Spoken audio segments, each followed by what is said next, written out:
So for today's walk, we are just outside of Horwich. We are in Lever Park. The plan is today that we are going to go to Rivington Pike. We're going to go see Liverpool Castle, and we're hopefully going to go see and have a look at all the gardens as well. So I've got the baby, Mark's got the backpack. Let's do this. Starting our walk from Knoll House car park, there is a path that will lead you straight down to Liverpool Castle, which is roughly around 10 minutes walking. However, with it being our first day out walking with our baby girl, it took us more like 30 minutes whilst we got used to the carrier and dealt with her demands for milk and snacks. The Liverpool Castle was commissioned by William Lever in 1912 as a replica of the 13th century Liverpool Castle. The original Liverpool Castle was built in the 1200s and then it was demolished in the 18th century. Now, modern day, it is completely gone. The original castle sat in the centre of Liverpool, where the Queen Victoria Monument at Derby Square stands today, and its stones were used to build the city's first docks. This replica is the only way to see what it once looked like. So this castle, Liverpool Castle in Lever Park, it was decommissioned upon William Lever's death in 1925. Leaving it as a deliberate ruin overlooking the lower Rivington Reservoir. Lord Leverhulme never intended for the castle to appear pristine or newly built. Instead, it was deliberately designed to resemble the original Liverpool Castle after it had been damaged during the English Civil War. Now, the land and the castle ruins themselves sit on United Utilities property. Since Lord Leverhulme's death, the castle was left in disrepair. The area was left to become overgrown. Weeds began to grow on the masonry, the walls were vandalised with graffiti, and despite signs saying do not climb the castle, many do, causing the stones to crumble away. In the 1980s, a spiral staircase collapsed. So, this folly was originally designed to resemble a ruined castle despite never actually being fully completed in the 1920s.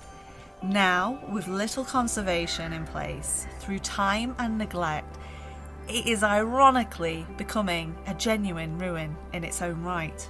We then leave the castle to head towards the Rivington Terraced Gardens. During this stretch, there are many different side paths you can take to admire the bluebells.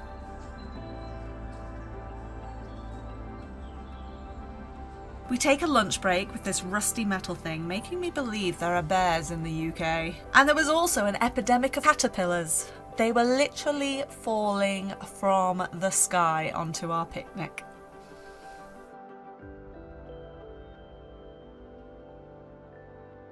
It is back onto the main path, and eventually you walk through an area covered by bluebells. Then walking past open fields, which gives you a view of Rivington Pike in the distance.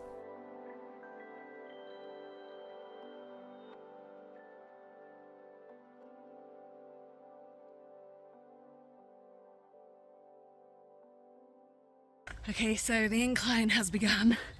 I'm definitely feeling it after giving birth 6.5 months ago and carrying a baby. But we're nearly reaching up to the Pigeon Tower now. But then there was a convenient bench to catch my breath. You can follow the path and go to the Pigeon Tower through the gardens. However, we forgot our physical fitness was at its worst and took the steep shortcut. I'm just going to let him go ahead, scout out the Pigeon Tower whilst I secretly catch my breath.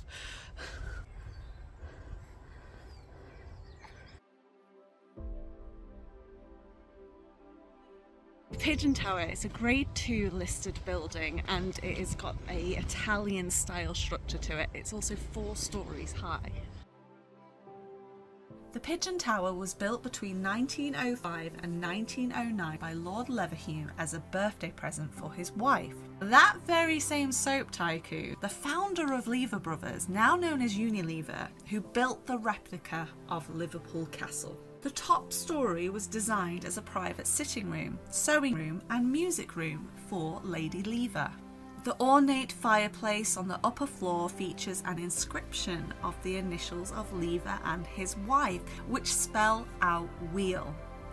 William Hesketh Elizabeth Ellen Lever. along with his motto, "I spurn the fear to change."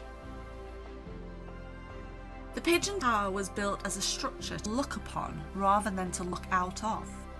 However, from this part of the gardens you will see incredible views. From different viewpoints in the gardens on a clear day you can see the Lancashire Plains, the Lake District and Snowdonia. During our visit we were able to see the faint silhouette of the Liverpool Tower in the distance. Moving on from the Pigeon Tower, we walk into Rivington Terraced Gardens.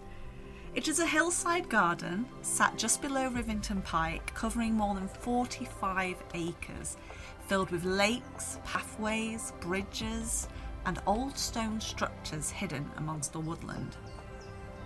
The gardens were created between 1905 and 1925.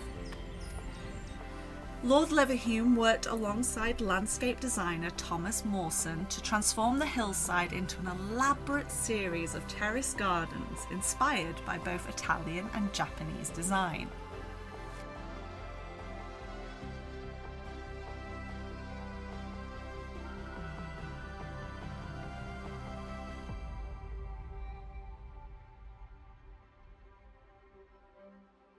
One of the earliest parts to be completed was the Italian lake, inspired by the Renaissance-style gardens of Villa d'Este near Rome.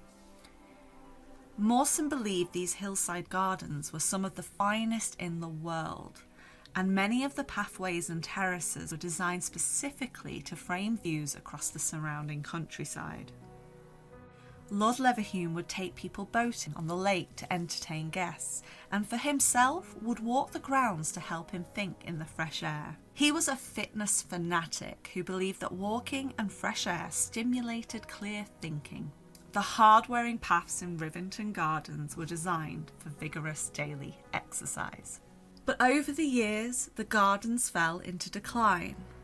After Lord Leverhulme's death in 1925, ownership changed several times and parts of the site were later used by the military during the Second World War. Nature slowly reclaimed much of the landscape, with pathways disappearing and structures becoming overgrown, causing it to be named one of the UK's Lost Gardens.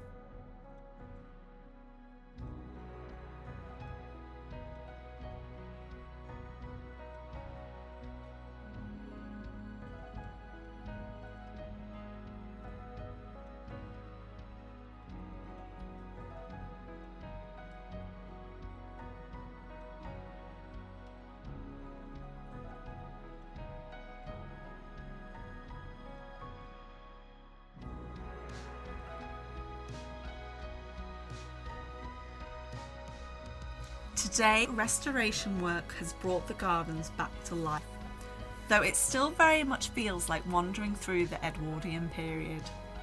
Looking out across the gardens, it's easy to imagine Edwardian families strolling the pathways, ladies in long dresses with parasols in hand, and gentlemen in suits and flat caps carrying their walking canes.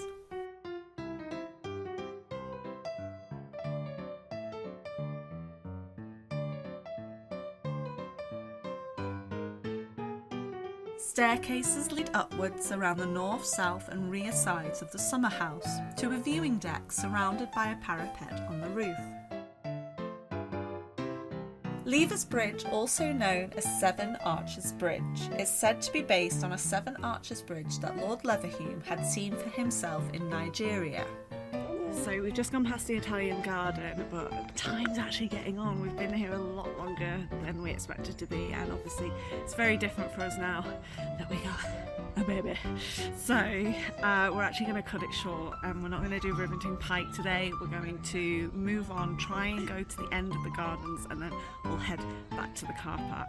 Realising it would take some time to get back to the car park, we rushed past the Japanese lake, saving it for another day, and continued straight on the path. Unfortunately, we were slowed down as the path then changes to this cobbled terrain. After a rushed walk, we reached the car park just in time to see this parkour squirrel. There is plenty more to explore. Subscribe so you don't miss the next walk.